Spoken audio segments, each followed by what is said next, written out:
Research scholar हैं, faculty of Buddhism Thailand में वो अध्ययन कर रहे हैं, स्टडी कर रहे हैं। देखो दीप रहा मैं, हाँ ये देखिए, अब आपके समझ निशा गौतम।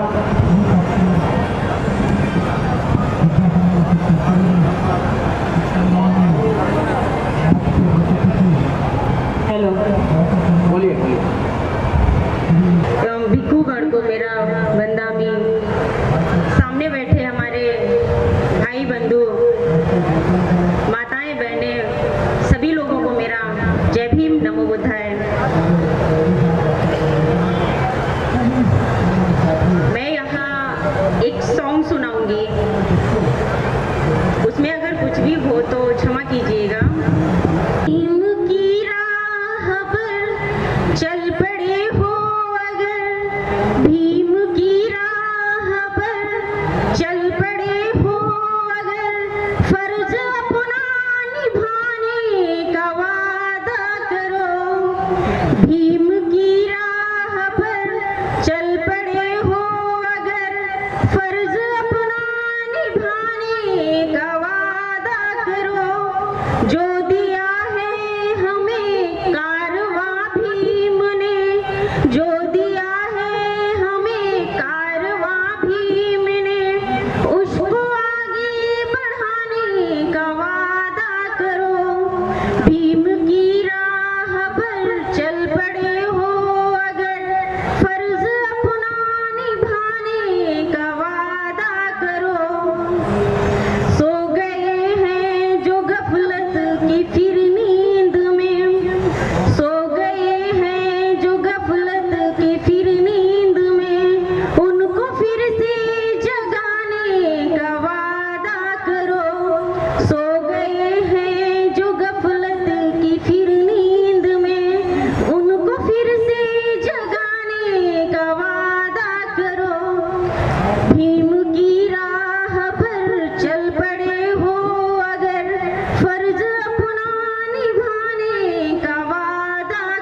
सुमन अर्पित करते हुए एवं हमारे मंच पर मंचासीन भिक्षु संघ और प्रबुद्ध वर्ग और मेले में आए हुए हमारे समस्त उपासक और उपासिकाएं, जब से मैंने होश संभाला है, किसी भी कार्यक्रम में जाते हैं तो वही सारी बातें होती रहती है। हमारे बीच में बहुत वरिष्ठ वक्ता भी आने वाले हैं, वो सम्मानित बातें बताएंगे।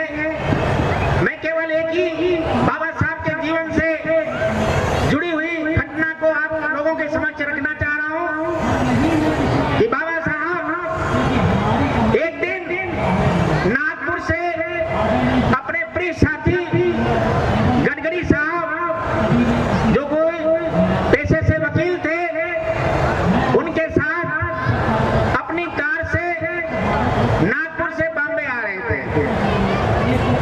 गर्मियों का समय था, रास्ते में उन्होंने पानी पीने की इच्छा जाहिर करी तो एक सड़क किनारे एक छोटी सी गुमटी थी, वहां पे गाड़ी रोकी और गडकरी साहब से कहा कि गडकरी साहब चाय के लिए बोलो और एक गिलास पानी के लिए बोलो जरा गुमटी में। जो वकील साहब थे गडकरी साहब, वो जाते हैं गुमटी में तो बोलते हैं कि 2 चाय बनाओ और 1 गिलास पानी गाड़ी में लेकर के आओ। तो जनरली देखा गया है कि चाय की गुमटियों में छोटे छोटे से बालक काम किया करते हैं, आज भी कर रहे हैं, पहले भी 150 साल पहले भी किया करते थे। वो बालक ट्रे में पानी लेकर के गाड़ी की ओर चलता है, तब तक वो गुमटी का मालिक बोलता है, पानी किसको भिजवा रहे हो भाई? उनका बाबा साहब। ये बाबा साहब कौन है भाई? उनका आप बाबा साहब को नहीं जानते हो? Doctor B.R. अम्बेडकर जी। अरे वो दलित, अरे वो दलित, रुको रुको रुको, ये कहते हुए उस बालक को वापस बुला लेता है। ये सारी घटना जो है बाबा साहब गाड़ी में बैठे देख रहे थे और वहीं पास में एक सुएब एनेला नाम के व्यक्ति बैठे हुए थे, उनकी पास में झोपड़ी थी, वो भी इस सारी घटना को देख रहे थे। तो झोपड़ी वाला कह रहा था कि मेरा गिलास अछूत हो जाएगा, वापस आओ वापस आओ। तो सुएब एनेला बाबा साहब को अच्छी तरह से जानते थे और वो झटपट दौड़ा अपनी गुमटी की तरफ से और अपना घड़ा ले आता है और पानी के लिए लोटा ले आता है कि मैं अपने प्यासे बाबा को पानी जरूर पिलाऊंगा। जब तक वो लेकर के आता है तब तक बाबा साहब की कार आगे चली जाती है। तो देखते हैं कि बाबा साहब की कार आगे चली जाती है तो जो सुएब एनेला नाम के व्यक्ति थे वो रोते हैं, ओ मेरा बाबा प्यासा चला गया, मेरा बाबा प्यासा चला गया, मेरा बाबा प्यासा चला गया। ये कहते हुए वो घड़ा लेकर के वहीं नीचे बैठ जाते हैं और ये कहते हैं कि मैं अपने प्यासे बाबा को पानी जरूर पिलाऊंगा। धीरे धीरे शाम हो जाती है, दूसरा दिन आता है, फिर वो घड़ा लेकर के बैठते हैं। वो 1 दिन नहीं, 2 दिन नहीं, कई दिन तक लगातार इसी प्रत्याशा में बैठते कि मेरा प्यासा बाबा आएंगे, उन्हें पानी जरूर पिलाएंगे। लेकिन बाबा साहब उस रास्ते से वापस नहीं आते हैं और एक दिन वो सुएब एनेला जी दुनिया से विदा हो जाते हैं। इसकी सूचना जब उनके शुभचिंतकों ने बाबा साहब को दी तो बाबा साहब आते हैं, उनकी समाधि पे पुष्प अर्पित करते हैं। इस घटना का उल्लेख करने का मतलब है मेरे समाज के लोगों, ये जो बहन बेटियों की कान की शान है बाबा साहब की देन है, ये नाक की शान है बाबा साहब की देन है, ये गले की शान है बाबा साहब की देन है, और शरीर पर जो साफ सुथरे कपड़े और साफ सुथरे चिकने चुपड़े मकानों में 2 व्हीलर 4 व्हीलर, ये बाबा साहब की देन है। एक बाबा साहब को जरा कल्पना करो कि जिस होटल नहीं गुमटी में पानी नहीं मिलता था, आज हमारे समाज के लोग बड़े बड़े 7 होटल और स्टार में जा करके रहते हैं और खाना खाते खाना करके चले जाते हैं। ये बाबा साहब की देन है। लेकिन बाबा साहब ने पीछे मुड़ करके नहीं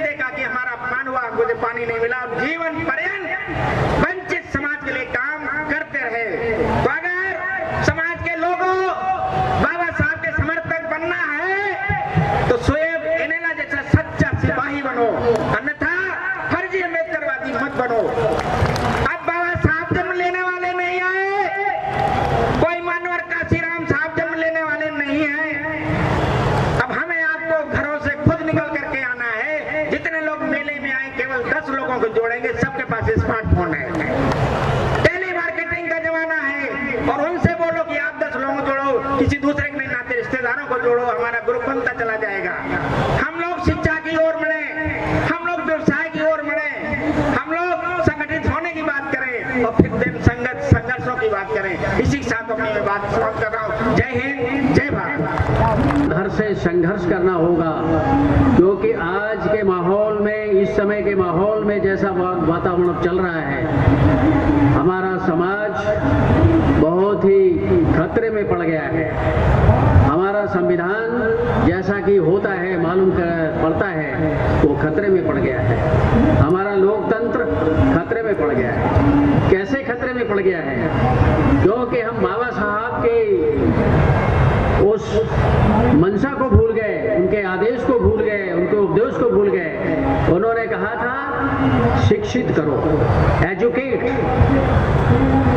हमने अपने बच्चों को पूरी जितनी हायर से हायर एजुकेशन होनी चाहिए तो वो नहीं दिया, और आज हमारे बच्चे इतने IAS PCS के कंपटीशन में जल्दी से आ नहीं पाते।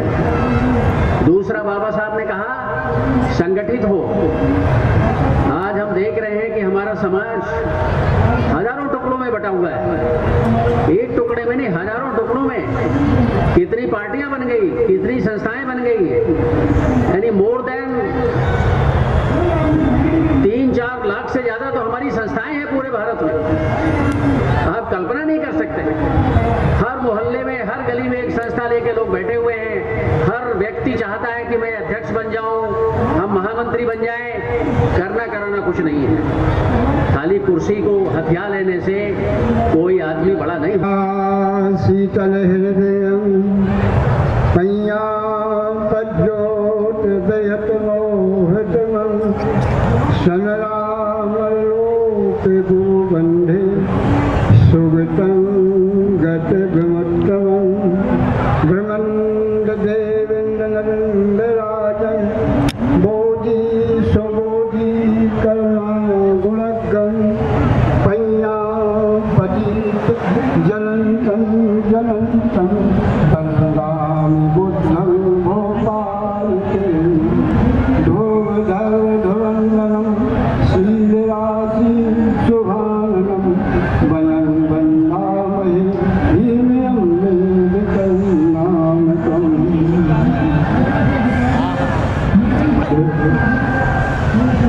विश्व रत्न बाबा साहेब डॉक्टर भीमराव अम्बेडकर आज के समारोह के आयोजक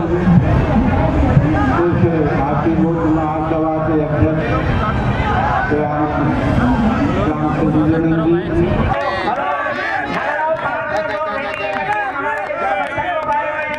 इनका मैं भारतीय बौद्ध महासभा की ओर से जोरदार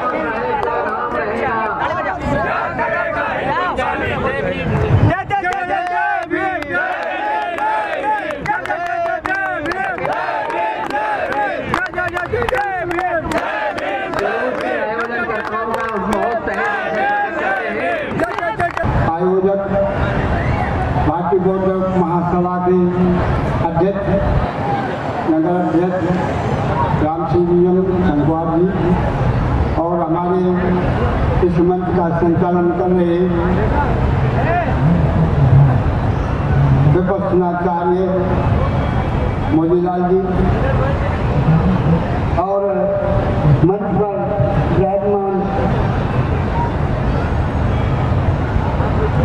सम्माननीय सभी श्रोतागण, भक्तगण, विद्वानगण, बंटेगण, सभी के लिए मैं बहुत बहुत मंगल कामना करता हूँ। मेरा स्वास्थ्य थोड़ा गड़बड़ है, इसलिए मैं ज़्यादा देर तक नहीं रुक सकता हूँ। मैं आपके लिए यही कामना करूँगा, आने वाले समय को देखते हुए आपको संगठित होना, जितनी भी संस्थाएं हैं उनका उद्देश्य समाज के हित में होना चाहिए, न कि अपने हित में। जिसने भी अपना ही व्यक्तिगत हित देखा तो उसका हित तो हुआ, मगर समाज का अहित हुआ। समाज के हित के लिए, जब तक समाज है तब तक हम हैं, आप हैं, सब हैं। समाज नहीं है, समाज में एकता नहीं है तो कुछ भी नहीं होगा। आप अपनी रक्षा नहीं कर सकते। आपको अपनी रक्षा करना है तो संगठन से ही हो सकती है। संगठन में बहुत ताकत होती है। अहंकार जहाँ एक साथ भरी धरती हिल जाए। बीच बीच में फिर हम रुक जाते हैं, टीका देते हैं। क्यों बात कर रहे हैं? अरे बैठिए ना, थोड़ा इंतजार करिए ना। यहाँ पर बैठे हैं विद्वानगण, बैठे हैं। सबसे पहले तो मैं भक्तगण और विद्वानों से निवेदन करूँगा, आप अपने बच्चों को लाए हैं, आपके बच्चे आए हैं इस मेला में। कितने लोग हैं जो अपने बच्चों को लाए हैं? कितने लोग ऐसे हैं जो मंच पर बैठे हैं, भाषण बहुत देते हैं, लेकिन आज तक मैंने उनका घर नहीं देखा। 42 साल हो गया कानपुर में मुझे काम करते करते।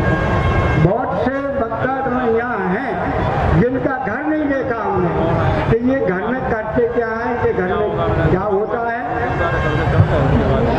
पहले व्यक्ति को अपने को सुधरना चाहिए, दूसरे के सुधारने की बात नहीं करनी चाहिए। पहले खुद सुधरे, दूसरे की बात करें, अपना परिवार संभाले, अपनी पत्नी को संभाले, अपने बच्चों को संभाले, अपने रिश्तेदारों को संभाले, अपने साले को संभाले, अपने बहनों को संभाले। यदि उसने इतना काम कर लिया तो वो सबसे बड़ा समाज का सुधारक हो गया। नहीं तो ऐसे कुछ नहीं। मंच पर बोलने वाले भी आपको बहुत मिल जाएंगे, बहुत अच्छे से बोल जाएंगे, लेकिन संस्कार नहीं है। बुद्ध के, भगवान बुद्ध के संस्कार नहीं है। तुम में तटस्थता नहीं है, स्थिरता नहीं है। तुम जरा सी बात में घबरा जाते हो, जरा सी बात में फलट जाते हो। ये नहीं होना चाहिए। आप संकल्प लीजिए, यहाँ पर आए हैं, संकल्प लीजिए कि मैं बाबा साहब के बताए हुए मार्ग पर चलूंगा, भगवान बुद्ध के बताए हुए मार्ग पर चलूंगा। जो संस्कार होते हैं वही आपका सच्चा मार्ग है। जो संस्कार बदल देते हैं, बुद्धिज्म के आधार पर बाबा साहब के बताए हुए मार्ग पर संस्कार करते हैं, चाहे भूमि पूजन हो, चाहे गृह प्रवेश हो, चाहे बच्चे का जन्मदिन हो, चाहे बच्चे की कोई भी क्रिया हो, कोई भी कार्यक्रम हो, सगाई हो, तिलक हो, विवाह हो, उसमें मिक्सअप नहीं होना चाहिए। बंटे जी ऐसा करा दो, फिर बाद में वो लोग कर लेंगे। क्यों ऐसे आदमी के यहाँ संबंध करते हो जो तुम्हारे विचारों से सहमत नहीं है? लड़का अधिकारी है तो उसको आपने कर लिया, बाद में आपने जो मेहनत की अपने बच्चों को बनाने में थोड़े समय में खत्म हो जाता है। हम घर घर में जाते हैं, मुझे पता है क्या हो रहा घरों में। हमारे पास ने अपनी बेटियों को बुद्धिज्म पढ़ाया और जब ससुराल में जाती है तो सास परेशान करती है, तो उसके परिवार के लोग परेशान करते हैं, वो पुराने रीति रिवाज में रंगे हुए हैं। तो उस घर को आप पूरा देखिए कि ये किस धारा का है। बड़ी दिक्कत होती है। एक कानपुर से ही संबंध हुआ, जिला जालौन पहुंच में उस लड़का बुद्धिस्ट था, वो ऑफिस जाता था। एक दिन आया तो उसने देखा कि जो बाबा साहब के फोटो, भगवान बुद्ध के फोटो सड़क पे पड़े, सड़क पे डाल दिए वो उसकी औरत ने। वो आया, उसने कहा ये तुमने क्या किया? जिस महापुरुष के वजह से आज हम नौकरी कर रहे, बढ़िया खा रहे, अच्छे मकान में रहे, तुम कितना बढ़िया कपड़ा पहने हो, जेवर पहने हो, उसकी बदौलत से उसी की तुमने फोटो सड़क पर फेंक दिए। उसने कहा हाँ हमने फेंक दिए, हम नहीं मानते। उसने दूसरे फोटो लगा दिए उस जगह पर। उसने कहा कि आपने हमारा विरोध किया, तुम छत से गिर जाऊंगी, जान दे दूंगी। ऐसे धोखेबाज समाज में है। धोखेबाज बताएंगे कि मेरी बेटी बहुत अच्छी है, मेरा लड़का बहुत अच्छा है, दोनों ही आपको समझा देंगे और आप खट से पैसा के लालच में आप संबंध कर लेंगे। बाद में बहुत बुरी दशा होती है। इसलिए मैं निवेदन करता हूँ, मैंने बहुत कुछ देखा है इस समाज को। वो वक्त था कि इस नारा राव पार्क में जब कोई भी कार्यक्रम होता था, 14 अप्रैल का कार्यक्रम होता था, कितने लोग आते थे, कितने आते थे यहाँ? 50, 60, 70। आज तो यहाँ लाखों है, लेकिन उन लाखों में एकता नहीं है, सब बटे हुए हैं, सब जातिवाद करते हैं, बिरादरीवाद करते हैं। ये सब नहीं होना चाहिए। बुद्ध धर्म में आ गए हो तो बिरादरीवाद छोड़ना होगा। हमारे मंच पर भिक्षु कर्मकर जी आ रहे, भिक्षु कर्मकर महाराष्ट्र। मेरा निवेदन यही है, आप संघर्ष कर रहे हैं, आपका पैसा लग रहा है, आप मेहनत करते हैं तो सच्चे मन से करिए, अच्छे मन से रहिए और बच्चों को देखिए ये नशापत्ती तो नहीं करते हैं, इनकी आदतें खराब तो नहीं हो रही हैं। आप भगवान बुद्ध को मानोगे, पता लगा बच्चा शराब पीता है, घर में लोग शराब पीते हैं, तो ऐसे शराबियों से बचिए। शराबी घर में अपनी बेटी मत दीजिए, मत विवाह करिए, दूर रहिए। चाहे करोड़पति हो, वो अरबपति हो, उसके घर में पैसा काम नहीं आता है, संस्कार काम आते हैं। यदि संस्कार सही नहीं है तो पैसा क्या करेगा? आपके रोज घर में कलह हो रहा, लोग आत्महत्या कर लेते हैं, कई लड़कियां मर जा रही हैं, कई लड़का मर जा रहे हैं, कहीं कुछ हो रहा, कहीं कुछ हो रहा, कहीं छूट जाती है, थाने अदालत होता है, दुनिया भर के कर्म हो रहे। कुछ बिहार में आके भट्टी की ऐसा हो गया, ऐसा हो गया, तो हम क्या करें? ऐसा हो गया, बोले हमने बहुत धर्म से शादी करी थी इसलिए हो गया, तो आप कुछ करिए। हम क्या करेंगे भाई? हमारा तो आशीर्वाद देना होता है। आप जाइए कानूनी लड़ाई लड़िए, हमको उससे क्या मतलब? इंटरेस्ट में आ गया तो आप सारे अधिकार आपको मिल गए हैं। तो जो है शादी के प्रमाण पत्र देगा वो कानूनन है।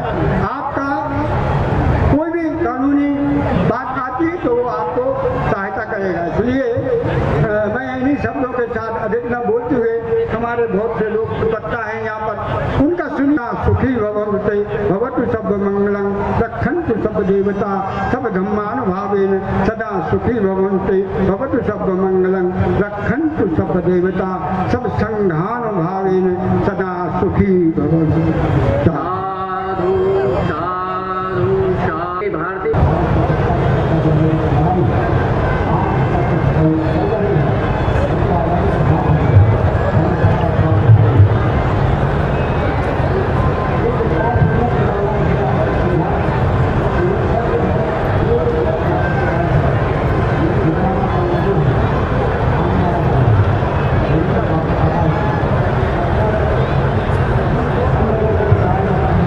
भाइयों एवं बहनों,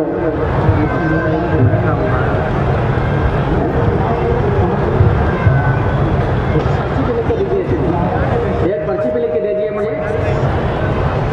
प्यारे भाइयों एवं बहनों, सभी श्रद्धावान बाबा साहब के अनुयायी यहाँ बैठे हुए हैं, भगवान बुद्ध के अनुयायी बैठे हुए हैं यहाँ पे। आप देख रहे हैं कि मंच पर भिक्षु संघ विराजमान है। अभी अभी हमारे बीच में भदंत करुणाकर पधार चुके हैं, उनके पैर में भी चोट लगी। लगी है, पैर में रॉड पड़ी हुई है। हम उनसे आग्रह करेंगे कि 2 मिनट आकर के अपना आशीर्वचन प्यारे लोगों को यहाँ पे प्रदान करें।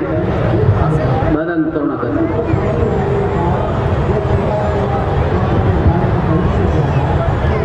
सारे देश के कोने कोने में याद किया जा रहा है। परम आदरणीय भदन दीपांकर जी, इस साल मेरे 50 वर्ष पूरे हो जाएंगे और कानपुर से मैं 1974 से जुड़ा हूं। मैं समाज के काम के लिए आज तक मेरा जीवन अर्पित है।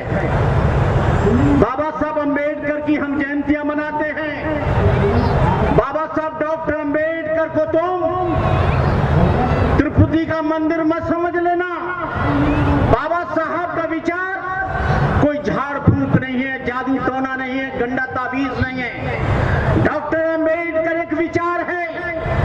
आज के समय में लोग मूर्ति पर माला और विचारों पर ताला लगाते हैं। उनके घर में देख लो तो सारा अबाल बवाल मिलेगा। डॉक्टर अम्बेडकर ने जो तुम्हारे लिए कुछ किया उसको बचा लो। जुल्म और सितम की बिजलियां किस पर पड़ी, दलित आंखें किसके ऊपर थी गड़ी, किसकी किरणें देख सूरज था लजीला हो गया, किसके तर्कों से आज ब्राह्मण पीला हो गया। तुम अछूतों का हकीकी लीडर कौन था, निर्बंध का लीडर कौन था? सच बताओ, कौन निद्रा से जगा कर चल दिया? किसकी मेहनत ने तुम्हें ये फल दिया? कोट जंजन को देके संता है पुनर्जीवित किया। मनु कारागार को किसने गिराया, बोली हुए कौन था? जिसने ये कहा कि मनुस्मृति जलाओ, अस्पृश्यता मिटाओ, छुआछूत का खात्मा करो। भूले भटके भारत को बौद्ध धर्म का ज्ञान दिया, पंचशील देकर जनता को देश का निर्माण किया। डॉक्टर अम्बेडकर इन मूर्तियों में नहीं है, डॉक्टर अम्बेडकर इन मालाओं में नहीं है, डॉक्टर अम्बेडकर अगरबत्ती मोमबत्ती में नहीं है। यदि डॉक्टर अम्बेडकर को जानना है तो डॉक्टर अम्बेडकर को साहित्य को पढ़ना, बुद्धा एंड धम्मा को पढ़ना, अम्बेडकर लाइफ एंड मिशन को पढ़ना, कास्ट इन इंडिया को पढ़ना, एनिलेशन ऑफ कास्ट को पढ़ना, पार्टिसिपेशन ऑफ पाकिस्तान को पढ़ना, बाबा साहब के साहित्य को पढ़ना, तो आप डॉक्टर अम्बेडकर को समझ जाएंगे। लेकिन 14 अप्रैल को कुछ चंदाखोर लोग, कुछ ऐसे लोग, न उनके घर में अम्बेडकर है, न अम्बेडकर का विचार है, न अम्बेडकर की आइडियोलॉजी है, न डॉक्टर अम्बेडकर का कांसेप्ट है, लेकिन पानी पी पी कर वो अम्बेडकर जयंतियां मनाएंगे। लेकिन याद रखना, आने वाले समय में इतना बड़ा तम्बू और बम्बू जो खड़ा किया है, 2024 के बाद आप लोग ये अम्बेडकर जयंती नहीं मना पाएंगे। आपके बच्चे इंजीनियर नहीं बन पाएंगे, आपके बच्चे डॉक्टर नहीं बन पाएंगे, आपके बच्चे IAS नहीं बन पाएंगे। वो क्यों? कि डॉक्टर अम्बेडकर के आज जो शिक्षा का पहला मूल मंत्र था, आपकी एजुकेशन को खत्म किया जा रहा है, आपके रोजगारों को, आपकी नौकरी को खत्म किया जा रहा है। और इतना बड़ा पंडाल और इतना जो मेला लग रहा है, ये उन लोगों के द्वारा लग रहा है जो गवर्नमेंट एम्प्लॉयज है। और इस समाज की उन्नति जो हुई, उसका मेन कारण वो लोग हैं जिन लोगों की नौकरी लगी, शिक्षा मिली तो नौकरी लगी तो 4 पैसे तुम्हारी जेब में आए, 4 पैसे आए, तुमने अच्छा मकान बनाया, अच्छी कार खरीदी, LCD का टीवी लगाया, डाइनिंग टेबल खरीदा, सोफा सेट खरीदा, कैसे गाड़ियां खरीदी। लेकिन आने वाले समय में यदि आपकी शिक्षा खत्म हो जाएगी, आपके बच्चे गाड़ी की पेट्रोल नहीं डाल पाएंगे, आपके बच्चे मकानों का मेंटेनेंस नहीं कर पाएंगे। आज जो 0 पर एडमिशन होता था शेड्यूल कास्ट और बैकवर्ड के लोगों का, आज पूरी फीस देनी पड़ रही है। कितने लोग हैं जो पूरी फीस दे दे? मेरा कहने का मतलब यह है कि अम्बेडकर को सही तरह से जांचने की कोशिश करो। लेकिन ये कौम ऊधम सिंह के खून की कौम है, ये संविधान को बदलने की बात चल रही है, देश को हिंदू राष्ट्र बनाने की बात चल रही है। हम उनसे कहा, बनते जी हिंदू राष्ट्र बनेगा, संविधान बदला जाएगा। हमने कहा, भारत देश किसी की बपौती जागीरदारी नहीं है, ये देश मुसलमानों का है, ये देश ईसाइयों का है, ये देश सिखों का है, ये देश बौद्धों का है, ये देश ओबीसी का है, ये देश एससी का है, एसटी का है, आदिवासियों का है। हिंदू राष्ट्र बना कैसे देंगे ये लोग? संविधान बदलने की बात करते हैं। हमने धीरेन्द्र शास्त्री जी को कहा, धीरेन्द्र शास्त्री जी, आप जो हिंदू राष्ट्र को बनाने का सपना देख रहे हो, नेपाल को देख लेना। हिंदू राष्ट्र था तो पूरा का पूरा कंगाल था। जब वहां पर डेमोक्रेसी आई, चाइना ने हाथ बढ़ाया, पाकिस्तान ने हाथ बढ़ाया, भारत ने हाथ बढ़ाया, बांग्लादेश ने हाथ बढ़ाया। आज वहां डेमोक्रेसी है। आपको बता दें, यहां भारत में डेमोक्रेसी का केवल नाटक होता है। आप बाबा साहब अम्बेडकर की गुजरात में लड़का बाबा साहब डॉक्टर अम्बेडकर की कमीज और शर्ट पहन के गया, उसकी शर्ट फाड़ दी गई। मनीषा के साथ बलात्कार हुआ, आपको राजस्थान में मूंछ रखने पे मार दिया गया और मनीषा के साथ बलात्कार हुआ। यहाँ पर पानी पीने पर लोगों की हत्या कर दी जाती है। ये देश कैसा है? लोकतंत्र यहाँ मुझे दिखाई नहीं देता, यहाँ पर केवल मुझे जातिवाद दिखाई देता है। ये लोग कहते हैं, मैं कुंभ के मेले में गया, कुंभ के मेले में सारे समाज के लोग आए थे, सर्वधर्म सम्मेलन था। मुझसे सारे लोगों को बाइबल पर सब्जेक्ट दिया गया, कुरान पर सब्जेक्ट दिया गया, वेदों पर दिया गया, उपनिषद पर दिया गया, लेकिन मुझे सब्जेक्ट दिया गया हिंदू धर्म की एकता पर। मेरे से बोले, आप हिंदू संगठन के ऊपर बोलिए, हिंदू समाज की एकता कैसे हो? मैंने शंकराचार्य जी से कहा, शंकराचार्य जी मुझे ये सब्जेक्ट मत दो, मुझे सब्जेक्ट दे दो बौद्ध धर्म की प्रासंगिकता, मुझे सब्जेक्ट दे दो अंगुत्तर निकाय, मुझे दे दो दिग्ग निकाय, मुझे दे दो धम्मपद और मुझे दे दो विशुद्धिमग्ग। मैं कुछ जानता नहीं हिंदू धर्म के बारे में। उन्होंने कहा, तुम्हें बोलना पड़ेगा। मैंने कहा, करुणाकर, अब तुमको बोलना ही पड़ेगा। तो मैंने शंकराचार्य जी से कहा, Shankaracharya ji, Hindu is a not society. मुसलमानों में मुसलमान पैदा होता है, ईसाइयों में ईसाई पैदा होता है, सिखों में सिख पैदा होता है, बौद्धों में बौद्ध पैदा होता है, जैनियों में जैन पैदा होता है, लेकिन हिंदुओं में हिंदू पैदा नहीं होता। हिंदुओं में ब्राह्मण पैदा होता है, हिंदुओं में क्षत्रिय पैदा होता है, हिंदुओं में वैश्य पैदा होता है, हिंदुओं में शूद्र पैदा होता है, हिंदुओं में नाई, धोबी, धानो, कहाल, लोहार, तेली, तमोली, पाची, काची, अहिर, गरड़िया।